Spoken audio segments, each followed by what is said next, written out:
超過從前，你與別人立的約，直到永遠，再沒更美的約。你也與我約定一生的筵席，重複表示，可想得到我紀念。每次擘餅，你深情地等我出現，猶如受父親渴求，把餅遞給我。每晝擘餅，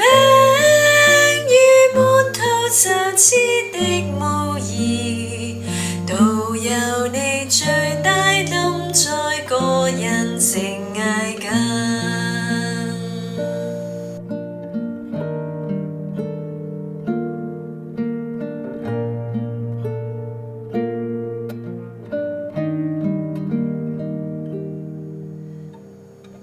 你立這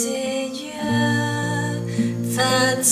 對我兩人的心，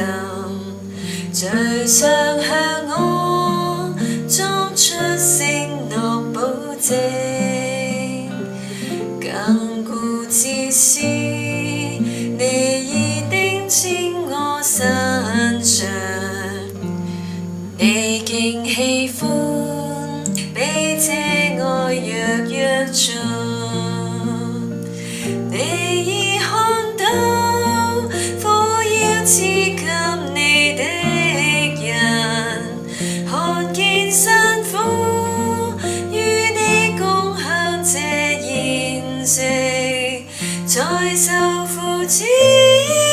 兩次表示你很渴求，一起擘餅再次看見老父功效，看見你的渴求，我才會更渴求。願你再次因我感到心滿意足。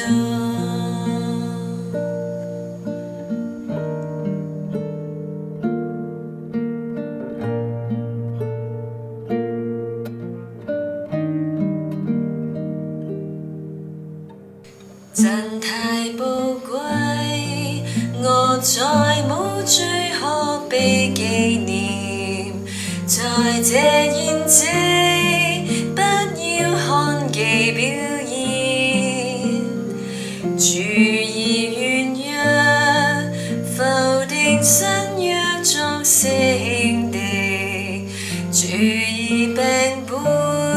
神才能有享受。運用信心，讓父和主最滿足，進行新約，有最誇耀的心情，除紀念主，也紀念主作的新約，這愛筵席把新約具體情